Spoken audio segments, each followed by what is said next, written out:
Welcome friends. So ఇవాళ ఈ వీడియోలో ఇండియాలోని number one retail trader, so అతనే మితేష్ పాటిల్. సో అతని గురించి డిస్కస్ చేద్దాం. సో చాలా తక్కువ మంది తెలుసు, లైక్ పర్టికులర్లీ సౌత్ ఇండియాలో. నార్త్ ఇండియాలో ఈయన ఫేమస్. సో సౌత్ ఇండియాలో అయితే చాలా తక్కువ మంది తెలుసు, మన తెలుగు కమ్యూనిటీలో చాలా తక్కువ మందికి తెలుసు. సో పర్టికులర్గా ట్విట్టర్లో ఫాలో అయ్యే వాళ్ళకి బాగా తెలుసు. ఈయన ఓన్లీ ట్విట్టర్లోనే యాక్టివ్ ఉంటారు.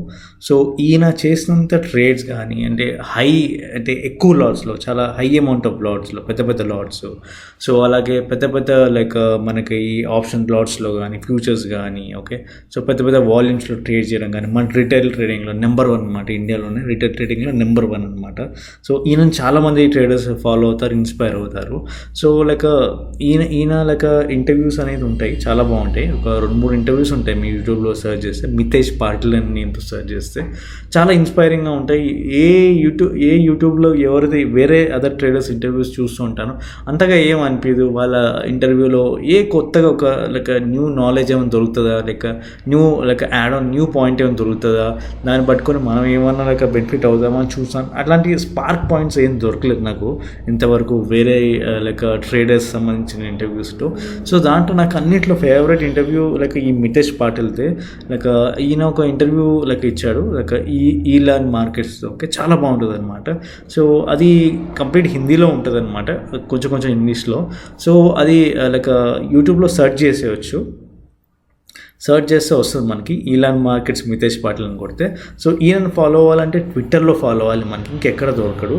సో ట్విట్టర్లో చాలా యాక్టివ్గా ఉంటాడు. లైక్ ట్రేడింగ్ సంబంధించిన లైక్ పోస్ట్ కానీ అవి ఇవి షేర్ చేస్తూ ఉంటారు. పెద్ద నాలెడ్జ్ ఏం ఉండదు ఈయన షేర్ చేసే పోస్ట్లో కానీ, లైక్ పెద్దగా ఏమైనా అవేర్నెస్ సంబంధించి ఏం ఉండదు. జస్ట్ ఫన్నీగా షేర్ చేస్తుంటారు ట్వీట్లు కానీ అవి ఇవి. సో కానీ ఇతనికి సంబంధించిన ఒక 2 లైక్ వీడియోస్ అయితే ఉన్నాయి. లైక్ అందులో ఒకటి నాకు చాలా ఇష్టం. ఓకే, ఆ వీడియో అయితే కంపల్సరీ చూడాలి. లైక్ బిగినర్స్ ఎవరైతే మార్కెట్లో ఉన్నారో, ఆల్రెడీ ఎవరైతే ట్రేడింగ్ చేస్తున్నారో ఇప్పుడు, ఓకే. సో కంపల్సరీ చూడాలి. సో లైక్ అతని ట్రేడింగ్ స్టైల్ ఎలా ఉంటుంది, సో ఆయన ట్రేడింగ్ జర్నీ కానీ ఎలా సంపాదించాడు. అంత రీసెంట్గా ఒక ట్రేడ్స్ చేశారు 2020లో, ఒక పెద్ద పెద్ద ట్రేడ్స్. అవి ఎలా ట్రేడ్ చేశారని క్లియర్గా చెప్తారనమాట ఇంటర్వ్యూలో. చాలా బాగుంటుంది అనమాట. సో ఇంటర్వ్యూలో లైక్ ఒక్కసారి మీరు చూస్తే వదలరనమాట. సో ఎండ్ వరకు మీరు లైక్ ఎగ్జైటింగ్ మూవీ చూసినట్టు ఉంటుంది అనమాట. చాలా బాగుంటుంది ఇంటర్వ్యూ. సో ఆ వీడియో లైక్ మనకి ఇంకా హిందీలో ఉంది. సో అది తెలుగు వాళ్ళకి ఎలా చెప్పాలి, చూపించాలనుకుంటే నేను అనుకున్నాను. సో కొన్ని ఇంపార్టెంట్ పాయింట్ తీసుకొచ్చి లైక్ ప్లే చేసి అది మీకు చెప్దాం అనుకుంటున్నాను. ఓకే, సో ముందుగా మనకి లైక్ ఇట్లా యూట్యూబ్లో eLearn Markets face to face Mitesh Patil అని కొడితే ఇది ఒక వీడియో వస్తుంది అనమాట, elearnmarkets.com వాడిది. సో ఈయన వివేక్ బజాజ్. సో ఈయన లైక్ ఇంటర్వ్యూ తీసుకున్నారు. ఈయన మితేష్ పాటిల్ అనమాట, ఇండియాలో నెంబర్ వన్ రీటైల్ ట్రేడర్ అనమాట. ఈయన చాలామంది ఫాలో అవుతారు. ఓకే, సో కొన్ని బిట్లుగా ప్లే చేస్తాను, కొన్ని ఇంపార్టెంట్ పాయింట్స్ చూద్దాం. అది మీకు తెలుగులో ఎక్స్ప్లెయిన్ చేయడానికి అయితే ట్రై చేస్తాను. సో ఇంకోటి లింక్ కూడా ప్లేస్ చేస్తాను డిస్క్రిప్షన్లో. ఒకసారి మీరు కూడా లైక్ టైం ఉన్నప్పుడు చూడండి కంప్లీట్ లింక్. ఒకవేళ హిందీ అర్థం కాకపోయినా అక్కడ లైక్ క్యాప్షన్స్ అయితే ఉంటాయి ఇంగ్లీష్లో, అట్లీస్ట్ ట్రై చేయండి. సో ఒకవేళ హిందీ అర్థం కాకపోతే 2 సార్లు చూసినా మీకు ఈజీగా అర్థమవుతుంది. సో పెద్దగా కష్టమేమి ఉండదు. అయినా నేనైతే ఇంపార్టెంట్ పాయింట్స్ అయితే మీకు ఒకసారి చెప్తాను ఇప్పుడు, లైక్ ప్లే చేసి ఒకసారి తెలుగులో. आपको अपना समय का वैल्यू मिलेगा। दोस्तों मेरे साथ इस फेस टू फेस में है मितेश पटेल। थैंक यू भैया। मितेश इतने सॉफ्ट स्पोकन है, मैंने अपनी टीम को बोला है कि थोड़ा सा वॉल्यूम आप ही बढ़ा लेना बाद में। अभी मैं मिला कुछ देर पहले मितेश से, और मुझे बहुत ही मज़ा आ रहा है मितेश के साथ। जो मार्केट का डिस्कशन हो रहा है, मितेश के साथ जो मार्केट फिलोसॉफी की डिस्कशन हो रही है, वो बहुत ही मज़ा आ रहा है। तो Mitesh, thank you so much for coming all the way to Calcutta. चलो, मेरा आवाज़ तो सॉफ्ट स्पोकन है, लेकिन जो ट्रेडिंग में मेरे जो स्ट्रेटेजी है वो सॉफ्ट स्पोकन नहीं है, वो बहुत ही। సో ఇక్కడ ఏమంటున్నారంటే ఆయన వీడియోలో ఇక్కడ ఈయన ఇంట్రడక్షన్ ఇచ్చారు. సో ఈయన ఏమంటారంటే, నేను ఎక్కువ మాట్లాడను, సాఫ్ట్ స్పోకెన్ నేను, కానీ నా లైక్ ట్రేడింగ్లో అలా ఉండదు, లైక్ బాగా ట్రేడింగ్ చేస్తాను, లైక్ ఒక టపాస్ పేల్చినట్టు ఉంటుంది. సో అట్లా ఉంటుంది నా ట్రేడింగ్, కానీ తక్కువ మాట్లాడతానని చెప్తున్నాడు. केमिकल इंजीनियर हूँ। जॉब के टाइम पे मुझे शेयर मार्केट के बारे में जानना मिला, वो भी दूसरे कलीग्स के वजह से। वो लोग ट्रेडिंग करते थे, मैं उनको पूछता था कि आप लोग क्या कर रहे हो, तो उन्होंने बताया कि वो टाइम पे वो लोग सिर्फ डेली बेस बाइंग कर रहे थे, तो मैं भी उसमें సో ఇతనికి ట్రేడింగ్ అనేది వీళ్ళ ఆఫీస్ కొలీగ్స్ అనేది ఇంట్రడ్యూస్ చేశారంట. సో అప్పుడు డెలివరీ బేస్డ్ ట్రేడింగ్ అనేది ఇంట్రడ్యూస్ అయిందనమాట. అంటే లైక్ ఈయనకి సో డెలివరీ బేస్డ్ ట్రేడింగ్ అనేది చేసేవంట. ఇతని కొలీగ్స్ అయితే లైక్ కొలీగ్స్ ద్వారా తెలిసిందనమాట, అది చెప్తున్నాడు. इंट्रोड्यूस हुआ 2005 से डिलीवरी बेस्ड ट्रेडिंग चालू किया. फिर 2007 में दूसरे कलीग्स लोग जो F&O ट्रेडिंग भी कर रहे थे, उनसे मुझे जानकारी मिली कि कम रुपए में हम बड़ा क्वांटिटी उठा सकते हैं, और अगर वो बढ़ गया हमारे बाय लेवल से तो उसमें हमको ज़्यादा पैसे मिल सकते हैं. लेकिन वो नहीं पता था, क्योंकि मैंने मार्केट में तेज़ी ही देखी थी. 2007 से 8 में जो मार्केट ऊपर जा रहा था तो एक ही चीज़ था, आज बाय कर लिया, 4 दिन के बाद बेच देने का बढ़ गया था. 2007 to 8 వరకు లైక్ బై చేయడం, కొన్ని రోజుల తర్వాత 4 రోజులతో పెరిగితే సెల్ చేయడం అనమాట, అలా చేసేవాడు అనమాట ట్రేడింగ్. लेकिन 2008 में भी पता चल गया कि मार्केट नीचे भी आता है. 2008లో మార్కెట్ అయితే ఫాలో అయిపోయింది, అందరూ తెలుసు. సో అప్పుడు పడిపోయిందని, నాకు మార్కెట్ పెరుగుతుంది అనుకున్నాను కానీ పడిపోతుందని అప్పుడే తెలిసిందని అని అంటున్నాను. तो 2007-8 जो नोवेस ट्रेडर जो करते हैं स्टार्टिंग में, जो पब्लिक के पीछे जो भागते हैं, बाय बाय बाय तो बाय करो, फिर सेल सेल सेल तो सेल करो, वैसे भी मैंने भी फॉलो किया है जैसे पब्लिक फॉलो करती थी पहले. तो स्टार्टिंग में प्रॉफिट तो भूल जाओ, लॉस ही होता है. अगर मान लो कि एक ट्रेड में प्रॉफिट मिल गया, 2 में मिल गया, बाकी का 8 ट्रेड आपका पैसा लेके जो आया वो भी लेके चला जाएगा और कैपिटल भी लेके चला जाएगा. నేను ఏమన్నానంటే లైక్ అందరిలాగే నేను ఫాలో అయ్యాను లైక్ టిప్స్ కోసం, లైక్ ఏం చేయాలి, ఏం బై చేయాలి, ఏం సెల్ చేయాలని లైక్ అన్న అని అడిగేవాడంట. సో దాని తర్వాత ఎప్పుడైతే క్యాపిటల్ తీసుకొని ఓన్గా ట్రేడింగ్ స్టార్ట్ చేశాడో లైక్ ప్రాఫిట్స్ అయితే వదిలేయండి, ఉన్న క్యాపిటల్ అయితే పోయేది. లైక్ ఒక ట్రేడ్లో ప్రాఫిట్ వస్తే, లైక్ 2 ట్రేడ్లో ప్రాఫిట్ వస్తే లైక్ మిగతా అన్ని ట్రేడ్స్లో ఆ ప్రాఫిట్ మొత్తం పోయేది అనమాట. ఇది కాకుండా క్యాపిటలే మొత్తం పోయేది అని చెప్తున్నాడు. फिर से नया पैसा लाओ, फिर वही स्टोरी. మళ్ళీ డబ్బులు తీసుకొని రావాలి క్యాపిటల్, మళ్ళీ అదే స్టోరీ అనమాట. मेरे साथ जो पब्लिक के साथ होता है, नोवेस ट्रेडर के साथ हुआ है, मेरे साथ भी वही हुआ था. 1-2 ट्रेड में पैसे मिल जाते थे बाय में, फिर से वही उसको बाय करो, तो 2 में मिलता था, 4 में लेके चला जाता था. 2 ట్రేడ్స్ ప్రాఫిట్ వస్తే 4 ట్రేడ్స్లో మొత్తం పోయేది. సో ఎవరైతే లైక్ అందరూ కొత్తలో ట్రేడింగ్ ఎలా చేస్తున్నాయో అలాగే చేసేవాడిని, పెరిగితే స్టాక్ ఏమో సెల్ చేసేవాడిని అని చెప్తున్నాడు. पैसा चला जाता, जो मिलता था वो भी जाता था और पूरा अपना कैपिटल भी जाता था. फिर नया कैपिटल लेके आओ, फिर से स्टार्ट करो. तो उसमें मुझे बहुत कुछ सीखने को मिला. एक तो మళ్ళీ కొత్త క్యాపిటల్ తీసుకొని రావాలి, మళ్ళీ పోతుంది అనమాట, అదే చెప్తున్నాను అనమాట. అంటే క్యాపిటల్ అనేది చాలాసార్లు పోతుంది అనమాట. ఈయన క్యాపిటల్ పెట్టిందల్లా నాకు లాస్ అయ్యి, మెయిన్ ప్రాఫిట్స్ అయిన దేవుడు అడుగు, లాస్ అయితే బాగా ఫేస్ అయ్యాడు అనమాట. हाँ, सीखने को मतलब वो मेरा को लॉस क्यों होता है, पहले तो वो हमको सोचना चाहिए. अगर बाय क्यों कर रहे हैं हम, सेल क्यों कर रहे हैं. पहले मैं क्या करता था, अगर कोई भी स्टॉक ऊपर जाता है तो उसको फिर बाद में सेल करता था कि ये तो बहुत ही बढ़ गया है, 5% बढ़ गया है, तो 7% बढ़ गया. సో బాగా పెరిగిన స్టాక్ అయినా సెల్ చేసేవాడు అనమాట. फिर मैंने वही फॉलो किया, सेम बाय साइड तो सेम सेल साइड. अगर नीचे जा रहा है तो क्यों जा रहा है, वो हमारे लिए थोड़ी जा रहा है कि नीचे जा रहा है तो हम बाय करके ऊपर जाएगा तो बेच देंगे, ऐसा हो ही नहीं सकता. अगर कोई बड़ा आदमी पैसा अपना दाव पे लगा रहा है तो ऑब्वियसली वो लॉस करने के लिए नहीं लगा रहा है, वो प्रॉफिट करने के लिए लगा रहा है. నేను ఏమంటానంటే పెద్ద పెద్ద ఎఫ్ఎస్డిఎస్ మనీ అనేది స్టాక్లో పెట్టంగానే అది వాళ్ళు నచ్చిన మూమెంట్లోనే పైకి వెళ్తుంది.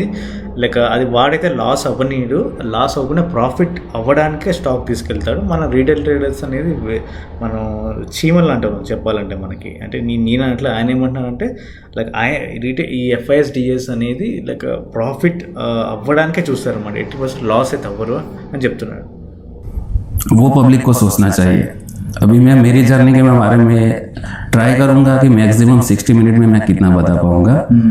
कुछ चार्ट ओपन करके मैं कैसे ऑप्शन सेल करता हूँ वो भी पब्लिक को बता दूंगा, और कैसे ट्रेड लेता हूँ, कैसे उसको ट्रेल करके होल्ड करता हूँ वो भी हम ये 45 मिनट्स में मैं ट्राई करूंगा. 45-60 मिनट में मैं जो भी कर पाता हूँ. तो मितेश,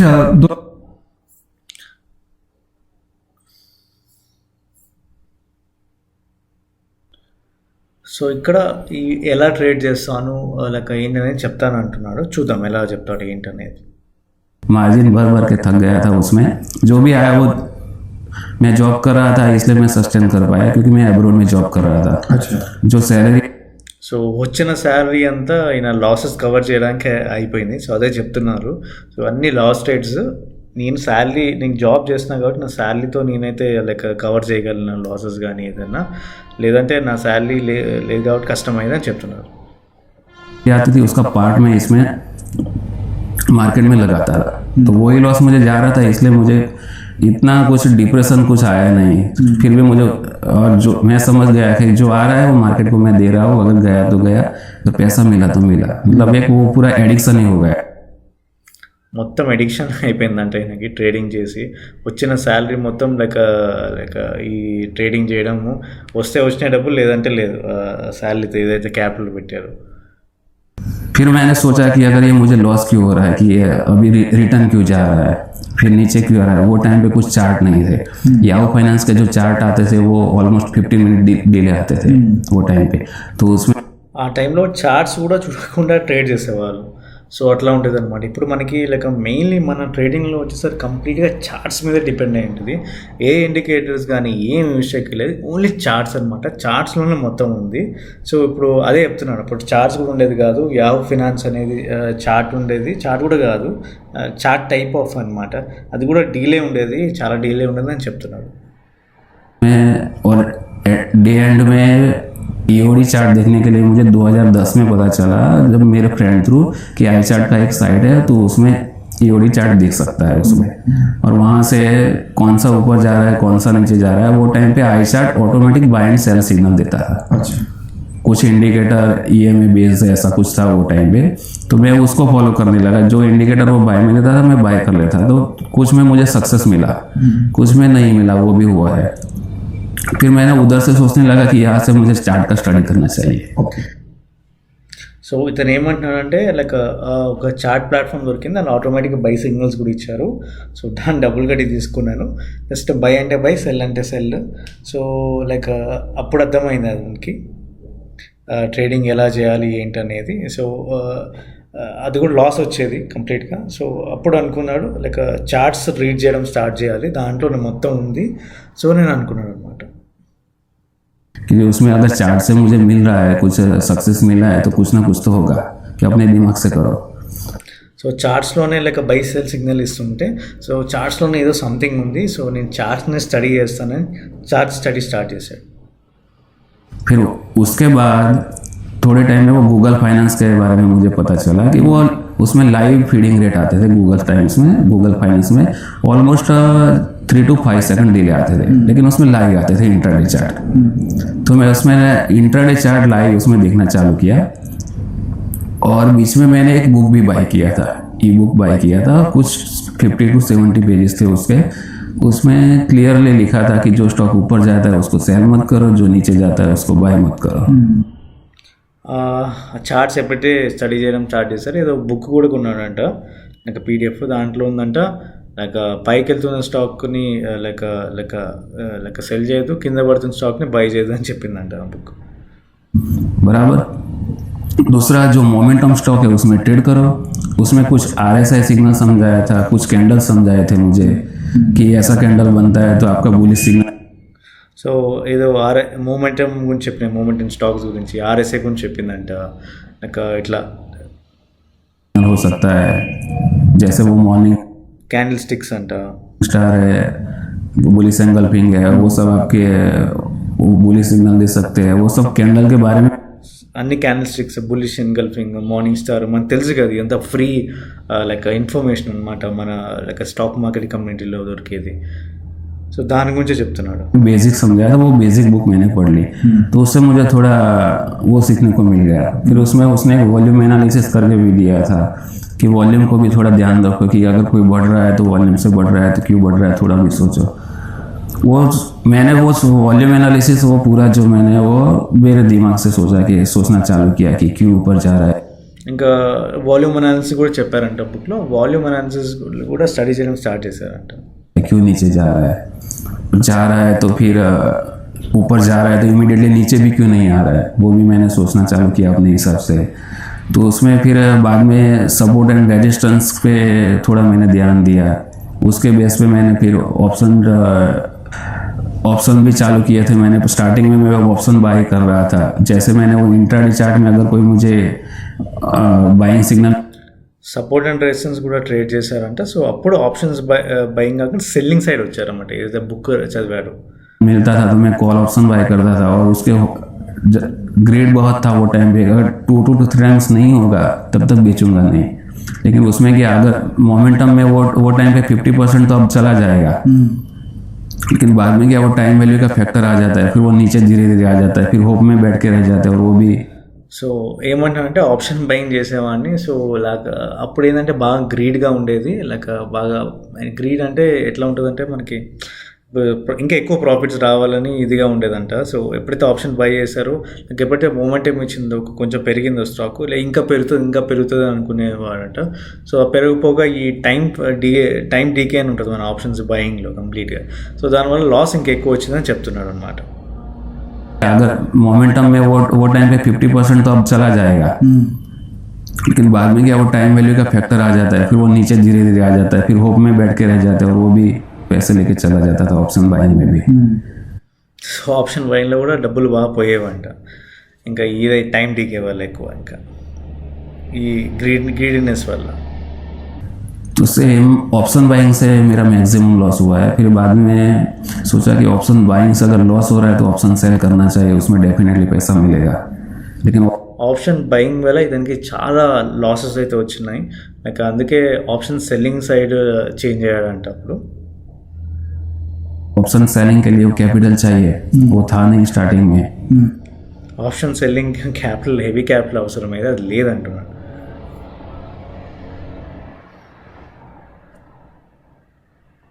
मैंने देखा मितेश ने एक्चुअली में सारे इंस्ट्रूमेंट्स पे एक्सपेरिमेंट कर करके फाइनली एक अपना मॉडल बनाया है कि ऑप्शन सेलिंग पे you have more confidence and you think that option selling में पैसे बन सकते हैं, और ऑप्शन बाइंग में तभी पैसे बनेंगे जब एक शॉर्ट टर्म मोमेंटम आएगा और वो 1-2 दिन के लिए उसको मोमेंटम को प्ले किया जा सके। సో ఇతను ఏం చెప్తున్నానంటే మితేష్ పాటిల్, సో నేను చాలా ఇన్స్ట్రుమెంట్స్ ఎక్స్పెరిమెంట్ చేశాను. లైక్ ఇతను చేశాడు, ఈయన చెప్తున్నాడు. ఓకే, సో ఇతను చేశాడు. సో లైక్ ఆప్షన్ బయింగ్లో అయితే డబ్బులు అవ్వవు, లైక్ ఆప్షన్ సెల్లింగ్లోనే మనకి డబ్బులు వస్తాయి. సో ఆప్షన్ బయింగ్ ఎప్పుడు డబ్బులు వస్తాయంటే మంచి స్టాక్స్ మూమెంట్ ఉన్నప్పుడు, అది 1 or 2 days అప్పుడు తీసుకొని, మూమెంట్ ఉన్నప్పుడు తీసుకొని బయటకు వచ్చాలి. సో ఆప్షన్ సెల్లింగ్లోనే ఎక్కువ డబ్బులు అవుతాయి, ఎక్కువ మంచి డబ్బులు వస్తాయి మనకి. సో అట్లా ఆ సెటప్, ఒక kind of setup, trading setup నేను తయారు చేసుకున్నాను అని చెప్తున్నారు. अब थोड़ा मार्केट ओरिएंटेड चलते हैं. मेरा पहला क्वेश्चन ये है कि स्टॉक में मोमेंटम कैसे आइडेंटिफाई होती है? स्टॉक, సో ఈయన అడుగుతున్నాడు స్టాక్లో మూమెంటం ఎలా ఐడెంటిఫై చేయాలి అని చెప్తున్నాడు. में देखो, मैंने जब एक वर्कशॉप किया था दिल्ली में, तो मैंने उन लोगों को कुछ मेरे एक्सपीरियंस के बेस पे बताया था। तभी एक बंदे ने मुझे बताया था कि आपने जो बताया ना, ये विकअप की बुक में पूरा क्लियर लिखा हुआ है, जैसे आपका एक्सपीरियंस शेयर किया उसने ऐसा भी लिखा हुआ है। फिर मैंने वो बुक पढ़ा, तो फिर मुझे लगा कि सेम ये इसने जो भी बुक में लिखा है वो एक्सपीरियंस बेस पे लिखा है, कोई थियोरेटिकल ज्ञान नहीं लिखा है उसने बुक में। तो उसमें देखो, अगर कोई भी स्टॉक को ऊपर या नीचे जाना होता है बराबर, या तो फिर उसमें इनसाइडर इन्फॉर्मेशन बड़े लोगों को पहले मिल जाती है। లైక్ విక్ ఆఫ్ లైక్ అని ఒక రూల్ అయితే ఉంది ట్రేడింగ్లో. లైక్ ఆ సంబంధించిన బుక్ అయితే లైక్ ఒకటి ద్వారా తెలిసిందంటే, ఈయన వర్క్షాప్లో కండక్ట్ చేసినప్పుడు ఒకటి డిస్కస్ చేశారంట. సో ఆ బుక్ చదివాడంట. సో ఆ బుక్లో ఏం చెప్తున్నా అంటే, ఈ బుక్లో విక్ ఆఫ్లో ఎట్లా ఉంటుందంటే, లైక్ ఒక రేంజ్ బ్రేక్అవుట్ టైప్లో ఉంటుంది విక్ ఆఫ్ అనేది. ఓకే, ఇట్లా మూవ్ అవుతుంది, ఒక రేంజ్లో మూవ్ అవుతుంది అనుకోండి, పైకి కింద బ్రేక్అవుట్ ఇస్తుంది, అదే విక్ ఆఫ్. ఓకే, సో ఈయన ఏం చెప్తున్నానంటే, లైక్ ఈ విక్ ఆఫ్ బుక్ అయితే కంప్లీట్గా చదివాను. లైక్ మనకి ఎప్పుడైతే ఈ జనాలకి ఇన్ఫర్మేషన్ బయట ఎప్పుడైతే ఉన్నారో రీటైలర్స్కి, వాళ్ళకి ముందుగా ఈ పెద్ద పెద్ద వాళ్ళకి న్యూస్ అనేది వెళ్ళిపోతుంది, స్టాక్ సంబంధించిన న్యూస్. సో మనకి చాలా లేట్గా తెలుస్తుంది అంటున్నారు న్యూస్ అనేది. पब्लिक को बाद में आती है। अगर मान, సో పబ్లిక్కి చాలా లేట్గా తెలుస్తుంది అనమాట ఆ మూమెంటం కానీ, లైక్ ఏంటంటే ఆ స్టాక్లో న్యూస్ కానీ. ఈ ఎఫ్ఐఎస్, డిఎస్ పెద్ద పెద్ద ప్లేయర్స్ అందరికి వాళ్ళకి ముందే తెలిసిపోతుంది అనమాట. कि अगर वो ऊपर जाने वाला है, इसको ऊपर लेके जाना है, अच्छा न्यूज़ आने वाला है, तो इनसाइडर इन्फॉर्मेशन में वो क्या पहले से ही एक्यूमुलेशन चालू कर देते हैं बड़े लोग। या तो डिलीवरी बेस्ड बाइंग कर लेंगे, उसमें मैक्सिमम, और साथ में ऊपर लेने जाने के टाइम पे वो फ्यूचर में भी एक्यूमुलेशन कर लेंगे, वो सब करते हैं। సో ఎప్పుడైతే స్టాక్ పైకి వెళ్తుందని వాళ్ళకి న్యూస్ ఉందో తెలుస్తుందో తీసుకెళ్ళాలని అనుకుంటారో ఈ పెద్ద పెద్ద ప్లేయర్స్ లైక్ అక్యుములేషన్ అని చేస్తారన్నమాట స్టాక్స్ని. లైక్ ఒక జనరల్ చూస్తే మీకు స్టాక్ సైడ్ వైజ్ మూమెంట్ ఉంటూ ఉంటుంది, మనకి స్టాక్ సడన్గా బ్రేక్అవుట్ ఇచ్చి పైకి వెళ్తుంది అనమాట. ఓకే, లైక్ అట్లాంటి టైంలో అక్యుములేషన్ జరుగుతుంది అనమాట. ఈ పెద్ద పెద్ద ప్లేయర్స్ ఎవరైతే ఉందో పెద్ద పెద్ద మార్కెట్లో వాళ్ళని అక్యుములేట్ చేస్తారు, అంటే స్టాక్ని కొని పెట్టుకుంటారు ఆ ఫ్యూచర్స్లో కానీ లేక షేర్స్లో కానీ, అదే చెప్తున్నారు అనమాట.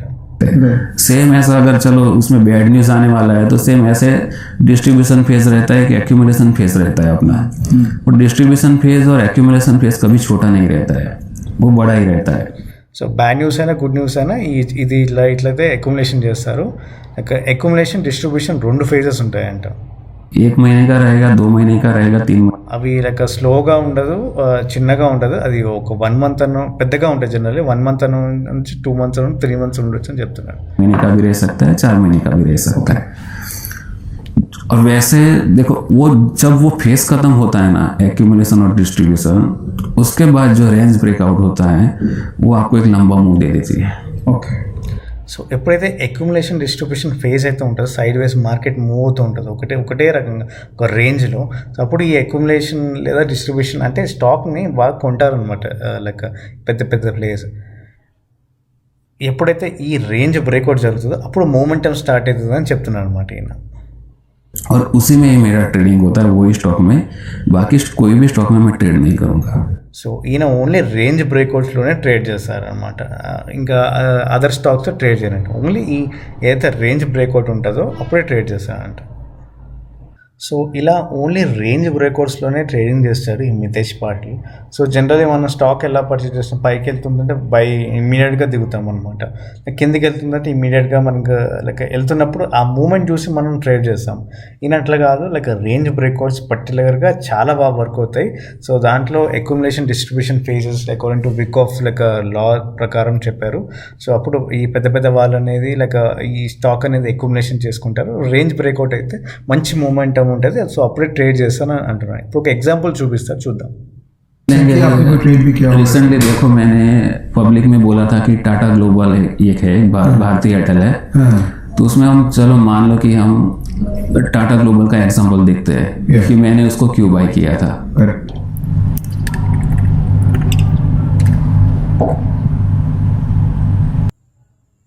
ये पीरियड है पूरा एक्यूमुलेशन जोन, क्योंकि इसके बाद स्टॉक ने अपसाइड रेंज ब्रेकआउट दिया है. यहाँ पे मान लो जब भी एक्यूमुलेशन फेज डिस्ट्रीब्यूशन फेज जब भी होता है तो नीचे वॉल्यूम एक्टिविटी बहुत कम हो जाता है. సో తను ఏం చెప్తున్నానంటే ఇతని లైక్ ట్రేడింగ్ స్టైల్ ఏదైతే ఉందో ఈ సైడ్ వైజ్ మూవ్మెంట్ ఈ ఒక రేంజ్లో మూవ్ అవుతుంది చూడండి ఈ స్టాక్, ఇది అక్యుములేషన్ అంటారు. సో ఒక బిగ్ ప్లేయర్స్ ఇక్కడ లైక్ అక్యుములేట్ చేస్తారు లేదా డిస్ట్రిబ్యూట్, అంటే లైక్ స్టాక్ అనేది కింద పడుతుందో పైకి వెళ్తుందో మనకు తెలియదు, బట్ పెద్ద పెద్ద ప్లేయర్స్ అందరూ ఇక్కడే ఉంటారు, ఇక్కడ స్టాక్ని కొని పెట్టుకుంటారు. అంటే అది బై చేసో సెల్ చేసో మనకు తెలియదు, అది బ్యాడ్ న్యూసో గుడ్ న్యూసో తెలియదు అనమాట. ఓకే, సో ఇక్కడ అక్యుములేషన్ జరుగుతుంది అని చెప్తున్నారు అనమాట. ना उसमें सेलिंग आएगा ना बाइंग आएगा, मीन्स वो धीरे धीरे स्टॉक में आइदर यहाँ पे डिस्ट्रीब्यूशन हो रहा है एक्यूमुलेशन हो रहा है, वो हमको पता नहीं चलेगा. సో అక్కడ సెల్ అవుతుందా బై చేస్తానో మనకు తెలియదు, ఒక లైక్ అక్యుములేషన్ అవుతుంది డిస్ట్రిబ్యూషన్ అవుతుంది తెలియదు, బట్ ఒక రేంజ్లో అయితే మూవ్ అవుతూ ఉంటుంది, మనకు అర్థమవుతుంది అనమాట. अभी क्या होने वाला है, जब भी इसका रेंज ब्रेक होगा तब हमें पता चलेगा कि इसमें एक्यूमुलेशन हो चुका है और अभी स्टॉक में अपसाइड मूवमेंट आने वाला है. अगर ఎప్పుడైతే రేంజ్ బ్రేక్అవుట్ అవుతుందో అప్పుడే మనకు అర్థమైతే స్టాక్లో మూమెంటం స్టార్ట్ అయింది, అప్పుడే లైక్ అప్ రేంజ్ స్టార్ట్ అయింది, లైక్ అప్ రేంజ్ ఏదో మూవ్ అవుతుంది మూమెంటం స్టార్ట్ అయింది అని. अभी टाटा ग्लोबल के केस में जैसे उसने 280 का रेंज ब्रेक करके जो यहाँ पे जो हाई कैंडल जो बनाया था यहाँ पे, ये आप देख रहे हो हाई कैंडल जो है, उसको देखो वो कैंडल के नीचे आया यहाँ पे, लेकिन वो धीरे धीरे लो वॉल्यूम में आया. यहाँ पे क्या होता है कि अगर मान लो कि स्टॉक ऊपर जा रहा है तो बीच बीच में जो बड़े जो लोग रहे तो वीकेंड्स को वो रिमूव कर देते हैं, क्योंकि वो रैली में पार्टिसिपेट करने नहीं देंगे. अगर यहाँ से సో సో వీళ్ళు ఏమంటున్నారంటే ఈయన మితేష్ పాటిల్, సో ఇక్కడ చూడండి ఇక్కడ హై అయితే హిట్ అయింది, ఇక్కడ హిట్ అయ్యి మళ్ళీ పడింది. సో ఈ గ్యాప్లో ఏం చేస్తారంటే ఈ పెద్ద పెద్ద ప్లేయర్స్ ఈ చిన్న చిన్న మన రీటైలర్స్ ఎవరైతే పార్టిసిపేట్ చేస్తున్నారో వాళ్ళని రిమూవ్ చేయనిస్తారు, ఈ ర్యాలీలో పార్టిసిపేట్ చేయనీరు అనమాట. అంటే ఎట్లా అంటే అది భయపెట్టవచ్చు అనమాట. ఇక్కడ ఇక్కడ హై పైకి వెళ్ళింది మళ్ళీ కింద పడుతుంది, ఇక్కడ ఎగ్జిట్ అవ్వచ్చు చెప్పలేము మన రీటైలర్స్ భయపడి, దాని తర్వాత స్టాక్ పైకి తీసుకెళ్ళారు చూడండి. సో అట్లా ఉంటుంది అనమాట. तो इमीडिएटली अगर वो चले जाएगा तो रिटेलर्स को भी बेनिफिट हो जाएगा, वो भी प्रॉफिट बुक करेंगे और साथ में वो भी करेंगे. సో ఇమీడియట్గా అయితే మూవ్ అయితే వాళ్ళతో పాటు మనము ప్రాఫిట్ చేసుకుంటాం, అందరు బెనిఫిట్ అవుతామని అలా చేయరనమాట. लेकिन जो मजा उनको जो लॉस करवाने में आता है ना बड़े लोगों को, रिटेलर्स को, वो कहीं पे भी नहीं आता, मेरा मानना है. సో వాళ్ళు మనకి ఎప్పుడైతే లాస్ వస్తుందో మనకి రీటైలర్స్కి వాళ్ళు చాలా హ్యాపీగా ఫీల్ అవుతారంట. ఈ పెద్ద పెద్ద ప్లేయర్స్ వాళ్ళకున్నంత హ్యాపీనెస్ ఎక్కడ రాదంట మనకు లాస్ చేసినాక. तो अभी यहाँ पे देखो ये भी यही कैंडल जो हैवी वॉल्यूम से बाइंग हुआ था वो सस्टेन कर रहा है यहाँ पे. बराबर यहाँ पे एक बार ट्राई किया ऑल टाइम फिर से हाई बनाने के लिए, बराबर यहाँ पे ट्राई किया, यहाँ पे भी ट्राई किया, वो 3 टाइम्स अगर ये स्टॉक फेल हुआ है, अगर फोर्थ टाइम में अगर कोई भी अगर इसको वापस अगर ऊपर लेके जाना है तो ऑब्वियसली जो भी सेलिंग प्रेशर है वो उसको एब्जॉर्ब करना पड़ेगा. ఇదేమన్నా 3 టైమ్స్ ఇక్కడ పైకి వెళ్ళింది, సో ఇక్కడ సెల్లింగ్ ప్రెషర్ అనేది అబ్జర్వ్ చేయాలి, అబ్జర్వ్ చేసి పైకి వెళ్తుంది అంటున్నారు. अगर वो सेलिंग प्रेशर एब्जॉर्ब कैसे होता है वो आपको कैसे पता चलेगा, वो आपको यहाँ से ही पता चलेगा कि आप देख रहे हो कि जितना भी सेलिंग था वो बायर्स ने एब्जॉर्ब कर लिया, वो आपको. సో సెల్లింగ్ ప్రెషర్ ఎలా అబ్జర్వ్ అయిందంటే ఎలా పోయిందని తెలియాలంటే మనం వాల్యూమ్ అనాల్సి వాల్యూమ్ చూడాలన్నమాట. సో అప్పుడు ఇక్కడ చూడండి ఇక్కడ పెద్ద పెద్ద క్యాండిల్ పడింది, గ్రీన్ క్యాండిల్. ఇక్కడ చూడండి ఆయన చెప్పినట్టు అంతకుముందు వీడియోలో ఈ వీడియోలో ఇక్కడ ఎప్పుడైతే విక్ ఆఫ్ ఉన్నప్పుడు అక్యుములేషన్ డిస్ట్రిబ్యూషన్ పేస్లో వాల్యూమ్ అనేది చాలా తక్కువ ఉందన్నమాట. ఎప్పుడైతే ఈ వాల్యూమ్ ఫామ్ అయిందో సో అప్పుడు మూమెంటం స్టార్ట్ అయింది. ఇక్కడ కూడా మూమెంటం లేదు మనకి. यहाँ नीचे जो वॉल्यूम का जो बार है उससे पता चलेगा. अगर मान लो कि ये ब्रेकआउट ये छोटे वॉल्यूम से आता तो मैं उसको बाय नहीं करता.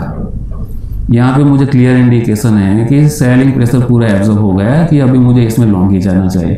यहाँ से मेरा जैसे इसने कैंडल कंफर्मेशन मुझे यहाँ पे दे दिया, సో ఇక్కడ సెల్లింగ్ ప్రెషర్ అని అబ్జర్వ్ అవ్వాలి, అప్పుడే నేను ఎంట్రీ తీసుకుంటాను. పెద్ద వాల్యూమ్ క్యాండిల్ పడాలి, అప్పుడే నేను ఎంట్రీ తీసుకుంటాను. ఆ కన్ఫర్మేషన్ చూసాక నేను ఎంట్రీ తీసుకుంటాను అని చెప్తున్నాను. इमीडिएटली मैंने इसको 335 और 337 के अराउंड इसमें फ्यूचर में बाय करके रख लिया है इसको. సో ఇమీడియట్గా 330లో ఫ్యూచర్స్లో బై చేసి పెట్టారంట కాంట్రాక్ట్. रिसेंट ट्रेड जो मैंने लिया था अभी ये जनवरी मंथ में, अब उसका ये मेरा जो कॉन्ट्रैक्ट नोट है आपको इसमें साथ में स्क्रीनशॉट में आपको बताया जाएगा कि मैंने इसमें ट्रेड भी लिया था और उसको मैंने एग्जिट मारा था यहाँ पे 380 के आसपास, उसको एग्जिट मारा था. क्यों मारा? So 380లో exit కొట్టారనమాట. 380 के आसपास. अभी देखो जब भी कोई भी ब्रेकआउट स्टॉक जो ट्रेड होता है तो उसमें डेफिनेटली वो कंटिन्यूस तो ऐसे ऊपर नहीं जाएगा, थोड़ा तो पॉज लेगा. సో ఎప్పుడైతే ఆయన అడిగారు ఎందుకు ఎగ్జిట్ అయ్యావు మరి పలానా ప్రైస్లో అంటే నేను ఒకవేళ బ్రేక్అవుట్ ఇచ్చిన స్టాక్ కంటిన్యూస్గా పైకి వెళ్ళి కొంచెం కింద పడి మళ్ళీ పైకి వెళ్తుందని చెప్తున్నారు. ट्रेंड में जो कंसोलिडेशन हुआ था वो ये पहला कंसोलिडेशन है, ये दूसरा है.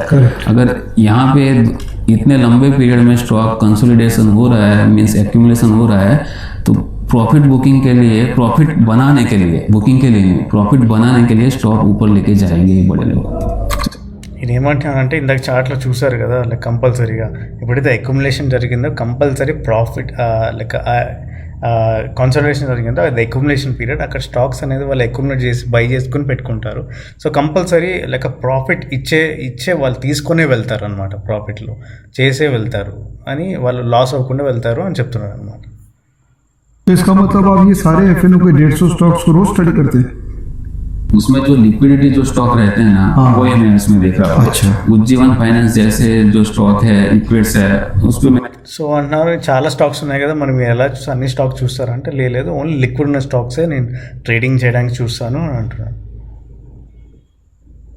देख लो, अगर किसी ने यहाँ पे बाय करके इसको लिफ्ट किया है 340 पे, तो वो पब्लिक के लिए लिफ्ट नहीं किया है कि वो पब्लिक वहां पे सेल करेगी, दूसरे दिन 330 पे आएगा, पब्लिक प्रॉफिट बुक कर लेगी। वो पब्लिक के लिए लिफ्ट नहीं कर रहे। अगर वो अपने बड़े लोग जो स्टॉक को जो मूव कर रहे हैं, वो अपने पैसे यहाँ पे लगा रहे हैं, अपने पैसे लगा रहे हैं, वो लॉस करने के लिए नहीं लगा रहे, ऑब्वियसली वो प्रॉफिट के लिए लगा रहे हैं। क्योंकि हम जो रिटेलर्स है वो मार्केट को मूव नहीं कर सकते, हमारे हाथ में मार्केट मूव है ही नहीं। जो मूव करते वो बड़े लोग करते हैं। बड़े लोग मार्केट को मूव करेंगे तो उनका पैसा दाव पे लगेगा, तो ऑब्वियसली वो प्रॉफिट के लिए दाव पे लगाते हैं। तो यही सोचो कि अगर 340 आया तो वो और ऊपर जाएगा, क्योंकि वो बड़े लोगों को प्रॉफिट करना है। तो उनके डायरेक्शन में जाओगे आप तो आपको कभी भी लॉस नहीं होगा। लेकिन वो डायरेक्शन आपको है ना राइट टाइम पे कैच करना पड़ेगा। अगर आपने यहाँ पे कैच करने की कोशिश की 390 के आसपास, तो आप गलत हो, क्योंकि वो जैसे ही ब्रेक दे रहा है वही टाइम पे कैच करना है। This is art. वो एक्सपीरियंस से आएगा कि आपको इमीडिएट एंट्री कब लेना है। సో ఆయన ఏమంటున్నానంటే లైక్ ఇది ఈ FISDS అనేది వాళ్ళు లాస్ అవ్వరు, లైక్ లాస్ అవ్వకుండానికే చూస్తారు. లైక్ ఇప్పుడు ఇంత ఎక్యుమిలేషన్ జరిగింది, ఇక్కడ బ్రేక్అవుట్ ఇచ్చింది, వాళ్ళు డబ్బులు చేసుకోవడానికే చూస్తారు. మన రీటైలర్స్ అనే వాళ్ళం మనం వీళ్ళ ఫుట్ ప్రింటే ఫాలో అవ్వాలి. సో అప్పుడు మనకు అర్థమవుతుంది. అది కూడా ఆర్ట్. మనకి వీళ్ళని నేర్చుకోవడం, వీళ్ళని ఫాలో అవ్వాలి, ఎలా వీళ్ళ స్టైల్ని వీళ్ళ స్టైల్ని ఎలా ఫాలో అవ్వాలి, వీళ్ళ ఫుట్ ప్రింట్స్ ఎలా ఫాలో అవ్వాలి నేర్చుకోవడం ఒక ఆర్ట్. వీళ్ళని ఫాలో అయితే మనం లాస్లో ఉండం. మనకి ఎప్పుడైతే బ్రేక్అవుట్ అయిందో ఇక్కడ ఎంట్రీ అయితే బెటర్. కానీ ఎప్పుడైతే మనకి ఇంత బ్రేక్అవుట్ అయ్యి మళ్ళీ రివర్సల్ పడిందో 390లో, సో అది తప్పు అని చెప్తున్నారు అనమాట. అల్లి ఎంట్రీ అవ్వాలని చెప్తున్నారు అనమాట. वो मेरे बताने से भी आपको इमीडिएटली नहीं आने वाला है। तो ये तो हो गया फ्यूचर्स की बात जो आपने ट्रेंड रेंज ब्रेकआउट से निकाला। अब एक ऑप्शंस का बात करते हैं कि ऑप्शंस में किस में क्या ट्रेड करना है वो आप आइडेंटिफाई कैसे अगर करते हैं? चलो मुझे अगर इसमें ही ऑप्शन सेलिंग ही करना है मुझे, तो मुझे अब मान लो कि मुझे फ्यूचर में ट्रेड नहीं करना है। इसने ब्रेकआउट दे दिया 340, अब ब्रेकआउट दिया है उसने कहाँ से दिया है 330 के ऊपर साइड से दिया है, और इसका लोअर रेंज बन रहा है 310, तो डेफिनेटली मैं 310 के पुट ऑप्शन सेल कर दूंगा। इसमें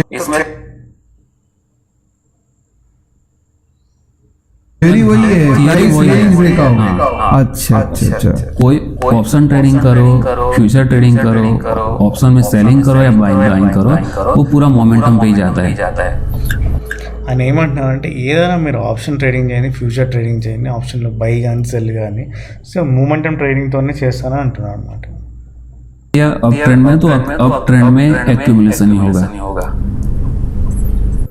సో ఇంకో స్టాక్ గురించి చెప్తున్నాను, భారత్ ఎయిర్టెల్. ఇది కూడా లైక్ అక్యుములేషన్ జరిగింది. ఇక్కడంతా బ్రేక్అవుట్ ఇచ్చింది, బ్రేక్అవుట్ ఇచ్చి మళ్ళీ అక్యుములేషన్ జరిగింది. ఇక్కడ బ్రేక్అవుట్ అప్ ట్రెండ్కి లైక్ బ్రేక్అవుట్ ఇచ్చింది, ఇక్కడ అక్యుములేషన్ జరిగిందని చెప్తున్నాను. क्योंकि स्टॉक धीरे धीरे देखो इस ऊपर की रेंज में जा रहा है।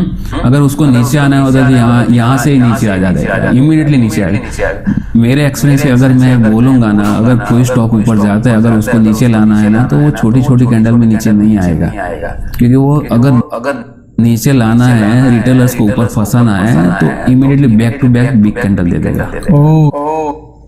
ఎప్పుడైతే ట్రేడింగ్లో లైక్ చేస్తుంటారో వీళ్ళు లైక్ FISDS కానీ లైక్ మనని లైక్ లాసెస్లో పెట్టడానికి లైక్ రెడ్ క్యాండిల్స్ అనేది వేస్తారు. అది చిన్న రెడ్ క్యాండిల్స్లో ఉంది, పెద్ద రెడ్ క్యాండిల్స్ పడతాయి. సో అప్పుడు మనం ఎగ్జిట్ అవుతాం. మనం ఎగ్జిట్ అయ్యాక వాళ్ళ ప్రాఫిట్ ఏదైతే వేవ్ ఉందో మళ్ళీ కంటిన్యూ చేస్తారు అన్నమాట, పైకి తీసుకెళ్తారు. ఈ విధంగా రీటైలర్స్ అనేది ట్రాప్ చేస్తారు, అదే చెప్తున్నారు అన్నమాట.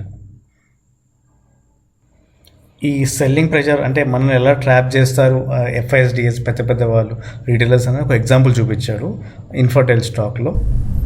भारतीय इंफ्राटेल में देखो इसने लोअर साइड का रेंज ब्रेक किया था। यहाँ पे अगर आप देखते हो तो ये अगर उसको नीचे आना है ना, तो वो धीरे धीरे नहीं आएगा, वो immediately back to back 3 to 4 candle down side में दे देगा, सेम अप साइड में आएगा सेम। సో వాళ్ళు ఏమంటున్నారంటే కింద మనని లైక్ రీటైలర్స్కి బుక్ చేయాలి, లైక్ ప్రాఫిట్ లైక్ లాస్ కానీ అంటే ఈ చిన్న క్యాండిల్స్ పడి ఇట్లా ఇమీడియట్గా పెద్ద రెడ్ క్యాండిల్స్ పడి మనం భయపడతారు అనమాట. అప్పుడు మనం ఎగ్జిట్ అయిపోతాం అనమాట. लॉजिक अप साइड में ऐसा मूव आपको नहीं मिलेगा जैसा डाउन में मिलता है, क्योंकि अप साइड में पैसे लगाने पड़ते हैं। डाउन में जो कि आपके पास है उसका सिर्फ बेस नहीं है। సో అప్ సైడ్ మూవ్ అనేది ఇట్లా ఉండదు అనమాట, కొంచెం కొంచెం మూవ్ ఉంటుంది. ఎందుకంటే దానికి ఆ మూమెంట్ లైక్ పైకి పెరగాలంటే, ఆ స్టాక్ బ్రేక్అవుట్ తర్వాత పైకి పెరగాలంటే ఈ పెద్ద పెద్ద ప్లేయర్స్ మనీ అనేది పెట్టాలన్నమాట. సో స్మాల్ లైక్ మూవ్స్ అనేది ఇస్తూ పైకి వెళ్తుంది అనమాట. సో కొన్ని పడేయడం అనేది వాళ్ళకి చాలా ఈజీ అనమాట. డంప్ చేస్తారు మనీ ఒక్కసారికి. అదే సెల్ చేస్తే చాలా ఈజీగా పడిపోతుంది పెద్ద పెద్ద రెడ్ క్యాండిల్స్లో డంప్ చేసేవన్నమాట. సో అందుకే సెల్లింగ్ అనేది ఫాస్ట్గా జరుగుతుంది అనమాట స్టాక్ మార్కెట్లో. एडिशनल कैपिटल लगाना नहीं पड़ता, इसलिए जब भी कोई स्टॉक नीचे की तरफ ब्रेक डाउन देता है तो उसमें हम फॉल जल्दी हमको देखने को मिलता है. ఎప్పుడైతే కింద బ్రేక్అవుట్ అయితే स्टॉक ఇచ్చిందో కింద పడడానికి ఈజీగా తొందరగా పడిపోతుంది అంటే అదే చెప్తున్నారు. जब ऑप्शन सेल करते हो तो इम्प्लाइड वॉलेटिलिटी और ये सब कुछ मैं कुछ भी चेक नहीं करता. वो इम्प्लाइड वॉलेटिलिटी कहाँ से आएगा, यहाँ से ही आने वाला है, जो आपका जो मोमेंटम है. సో ఈయన అంటున్నారు మీరు ఎంప్లాయిడ్ వాలిటిలిటీ అదేం చెక్ చేయరా అంటే, అది ఆప్షన్ గీకి సంబంధించింది. సో ఆయన ఏమంటారంటే ఎంప్లాయిడ్ వాలిటిలిటీ నేనేం చెక్ చేయను ఐవి అనేది. సో అది ఎక్కడి నుంచి వస్తుంది, అది మూమెంటం ఉంది, స్టాక్ మూమెంటం బట్టి వస్తుంది అంటున్నారు అనమాట. वो इम्प्लाइड वॉलेटिलिटी से स्टॉक मूव नहीं होने वाला है, वो दिमाग में रख लो. ज्यादा कॉम्प्लेक्स मत करो. जो कोई जो बोलता है ना इसका डेल्टा ये है, इसका गामा ये है, वो कहाँ से आता है? ये मोमेंटम से ही तो आता है. ఆయన ఏమంటారంటే డెల్టా గామా బీటా ఎవరైతే చెప్తూ ఉంటారో స్టాక్ సంబంధించింది అది ఎక్కడి నుంచి వస్తుంది, స్టాక్ నుంచి వస్తుంది కదా, మూమెంటం నుంచి వస్తుంది కదా, మీరు ఎందుకు అదే చూస్తారు అని అంటున్నారు అనమాట. ఈ ఐవి కానీ డెల్టా కానీ గామా కానీ इसको देखोगे तो वो ऑटोमेटिक आपके दिमाग में आ जाएगा. इसमें मोमेंटम है, वॉलेटिलिटी ज़्यादा है, तो ऑब्वियसली इसका प्रीमियम भी ज़्यादा बढ़ेगा. ఇది చూస్తేనే మొత్తం అర్థమవుతుంది మనకి. ఇది మూవ్ అవుతుంది అనుకుంటే అప్పుడే మనకి అర్థమవుతుంది మార్కెట్లో మూమెంటం ఎక్కువ ఉంది, దానివల్ల ఇంకా ప్రీమియమ్స్ కూడా ఎక్కువ అవుతాయి ఆటోమేటిక్గా. అంటే నాకు తెలిసి ఇవన్నీ చూడాల్సిన అవసరం లేదండి. మార్కెట్లో కూడా అదే అంటున్నా, కాంప్లెక్స్ చేసుకోవద్దు మన ఏవైతే మన ట్రేడింగ్ స్టైల్ ఏదైనా. కొంతమంది ఆప్షన్స్లో కొంచెం ఓపెన్ చేస్తారనమాట. ఏంటి కొన్ని వెబ్సైట్ ఆప్స్ట్రా అని హెడ్జింగ్ స్ట్రాటజీలు చూపిస్తుంటారు యూట్యూబ్ తెలుగు ఛానల్స్లో కానీ వేరే ఏ ఛానల్స్లో అయినా కానీ. సో అవన్నీ వర్క్ ఇక్కడ only momentum on the stock అనమాట. స్టాక్ మూమెంటం చూస్తే ఏ డైరెక్షన్ వెళ్తుంది దాన్ని బట్టి ఆప్షన్ తీసుకోవాలి, కానీ మన హెడ్జింగ్ అవన్నీ చేసుకుంటే పనికిరాదు. మళ్ళీ ఈ ఆప్షన్స్లో ఈ టీటా గీమా బీటా ఆప్షన్ గీక్స్ ఇవన్నీ చూస్తారు, అవన్నీ వేస్ట్ అనమాట. అవి ఎక్కడి నుంచి వస్తాయి అనమాట, ఈ మూమెంటం నుంచి వస్తాయి కదా, ఇవి చూస్తే సరిపోతుంది మనకి. సో ఇదే చెప్పారు ఈ మితేష్ పాటిల్. ఇది నా ఫేవరెట్ ఈ వర్డ్స్ అనేది. సో దీన్ని బట్టి నా ట్రేడింగ్ స్టైల్ చాలా మారిందనమాట. సో మీరు కూడా ఈ ఆప్షన్ టీటా గామా బీటా ఈ ఐవి ఇవన్నీ వదిలేయండి, ఓన్లీ మూమెంటం ఉన్న స్టాక్తో చూడండి. मोमेंटम ट्रेड जब रहता है और आप बाय करते हो तो साथ में वो प्राइस प्रीमियम इंक्रीज होता रहता है. लेकिन जब उसका मोमेंटम खत्म हो गया और स्टॉक नीचे भी नहीं आएगा और उधर का उधर ही पड़ा रहेगा. ఆయన ఏమంటానంటే ఇప్పుడు స్టాక్ ఎప్పుడైతే ఆప్షన్ బయింగ్ చేస్తామో మూమెంటం ఉన్నప్పుడే ప్రైస్ ఇంక్రీజ్ అవుతుంది. వన్స్ మూమెంటం తగ్గిపోయాక ప్రైస్ అనేది అక్కడే మూవ్ అవుతూ ఉంటుంది అంటున్నాడు. 4-5 दिन तक भी वही रेंज में 0.5 या 1% की रेंज में ट्रेड करता रहेगा तो ऑप्शन में जो टाइम वैल्यू है वो धीरे धीरे डिक्रीज होता रहेगा, वही आपको धीरे धीरे लॉस देने वाला है. సో టైం వాల్యూ అనేది ఉంటుంది మనకి ఆప్షన్ బయింగ్లో. సో పోన్ టైం అవ్వడం వల్ల టైం డీకే వల్ల మనకి ఆప్షన్స్లో, అందుకే ఆప్షన్ బయింగ్లో లాస్ అనేది జరుగుతుంది అంటున్నారు. तो कोई भी पैटर्न अगर आप ट्रेड करते हो ना तो उसको बार बार चेंज मत करो, क्योंकि सभी पैटर्न जो है ना प्रॉफिट देती है. ऐसा नहीं कि कोई सिंपल पैटर्न भी बुलिश एंगल फिंग भी आप ट्राई करोगे तो आपको वो भी प्रॉफिट देती है, लेकिन 10 में से 5 बार प्रॉफिट देगी, 5 बार लॉस देके जाएगी. लेकिन वो लॉस क्या, स्टॉप लॉस छोटा रहेगा ना तो वो लॉस छोटा रहेगा, तो 5 बार में जो प्रॉफिट आएगा ना वो बड़ा रहेगा. ओवरऑल आप प्रॉफिट में रहोगे एक ही पैटर्न पे. लेकिन आपने एक बार चलो मान लो कि बुलिश एंगल पिन ट्राई किया आपने, अगर उसने लॉस दे दिया, फिर दूसरे दिन आपने चालू किया मॉर्निंग स्टार या इवनिंग स्टार कुछ भी कोई भी पैटर्न चालू किया, अगर मान लो कि उसमें भी लॉस आ गया, फिर आप तीसरे पैटर्न पे जा रहे हो, उसमें भी लॉस आएगा, तो आपका कैपिटल जाने वाला है धीरे धीरे. मेरा सिंपल एक ही फंड है कि मैं ब्रेकआउट ट्रेड पे ट्रेड करता हूँ. సో ఈయన ఏమంటున్నారంటే ఇప్పుడు ఒకరేమో మార్నింగ్ స్టార్, కొంచెం ఈవినింగ్ స్టార్ ప్యాటర్న్తో ట్రేడ్ చేస్తారు, ఒక్కొక్క ప్యాటర్న్తో ట్రేడ్ చేస్తారు. కానీ మనం ఎప్పుడు ఒక ప్యాటర్నే నమ్మాలి, ఆ ప్యాటర్న్ మీద ట్రేడింగ్ చేయాలి. అంటే బుల్లిష్ అండ్ గల్ఫింగ్ ఏదైనా ఇది ఒకటే కాదు, మీ ట్రేడింగ్ స్టైల్ ఏదన్నా, ఒకవేళ మీరు ఒక ఇండికేటర్ యూస్ చేస్తున్నా, మీరు ఏ టైప్ ఆఫ్ స్టైల్ ఉన్నా మీ అనే ఒక ప్రాసెస్ అనేది ఉంటుంది, ఆ ప్రాసెస్తోనే ట్రేడ్ చేయాలి. సో అది ఒకవేళ సరే ఒక స్టాప్ లాస్ ఏమో చిన్నగా పెట్టుకోవాలి మీరు. ఒకవేళ 5 టైమ్స్ లాస్ అయినా 10 టైమ్స్ ట్రేడ్ చేశాను, 5 టైమ్స్ లాస్ అయినా 5 టైమ్స్ సక్సెస్లో ఉంటారు. మీ స్టాప్ లాస్ ఎప్పుడైతే చిన్నగా ఉంటుందో మీరు అప్పుడు ప్రాఫిట్స్లో ఉంటారు అంటున్నారు. ఏదైనా ఒక ప్రాసెస్ని అలవాటు చేసుకొని అదే ట్రేడింగ్ చేస్తూ ఉండండి. ఇప్పుడు మార్నింగ్ స్టార్ అయిపోయింది, మళ్ళీ రేపు ఈవినింగ్ స్టార్, రేపు ఇంకో స్టారు, ఆ స్టార్ ఈ స్టార్ అని కాదు, ఒకటే నమ్మండి, మీ ప్రాసెస్ మీరు నమ్మండి. ఇప్పుడు నేనైతే బ్రేక్అవుట్ ట్రేడింగ్ నమ్ముతాను, సో అదే ట్రేడ్ చేస్తాను అంటున్నాడు అనమాట. సో ఇది ఈయన వీడియోలో చాలా ఇంపార్టెంట్ పాయింట్స్ అని ఏవైతే చెప్పారో, సో అవి మీకు తెలుగులో వినిపించాను. సో మీకు అర్థమైంటే ఓకే, అర్థం కాకపోతే ఒకసారి వీడియో మళ్ళీ చూడండి. డిస్క్రిప్షన్లో లింక్ పెడతాను, ఇంగ్లీష్లో క్యాప్షన్స్లో ఆన్ చేసి చూడండి. సో చాలా ఇంపార్టెంట్ పాయింట్స్ నేర్చుకున్నాను అనుకుంటున్నాను. సో ఆయన సింపుల్ ఒక సెటప్ నమ్ముతారు, దాని మీద ట్రేడింగ్ చేస్తారు. సో ఈయన ట్రేడ్ అనేది నాకు బాగా నచ్చిందంటే సింప్లిఫైడ్గా ఉంటుంది, ఎక్కువ కాంప్లికేటెడ్గా ఉండదు, ఇండికేటర్స్ ఏం యూజ్ చేయరు, సింపుల్గా ఉంటుంది. రేంజ్ బ్రేక్అవుట్స్ అని ట్రేడ్ చేస్తారు, అదే సిస్టమ్ని ఫాలో అవుతారు. అట్లా మీకు కూడా ఒక ట్రేడింగ్ స్టైల్ అనేది ఏదో ఒకటి ఉండొచ్చు, బట్ అది హైలీ యాక్యురేట్గా ఉండాలి, 90% ఆర్ అబోవ్ ఉండాలి. సో అప్పుడే మనం ట్రేడ్ చేయాలి. సో అలాంటి సెటప్పే మనం నమ్ముకొని ట్రేడ్ చేయాలి. ఇంకా ఈ టీటా, గామా, వీగా, ఇంకేదైనా మనకి ఆప్షన్స్లో గీక్స్ కానీ ఇంకా అవన్నీ ఏం యూజ్ చేయని అన్నారు. సో మూమెంటం, స్టాక్ మూమెంటమే చాలా ఇంపార్టెంట్, అదే చెప్పారు. సో మూమెంటం స్టాక్స్ని ట్రేడ్ చేస్తానన్నారు. సో ఇది ఈయన కంప్లీట్ వీడియో ఎక్స్పీరియన్స్ ఏదైతే షేర్ చేస్తారో, ఇది కంప్లీట్ ఎక్స్పీరియన్స్. సో మనకి ఏదో కొంచెమైనా నేర్చుకొని ఉంటాం మనకి కంప్లీట్గా ఈ వీడియోలో మీరు. సో ఇది థ్యాంక్స్ ఫర్ వాచింగ్.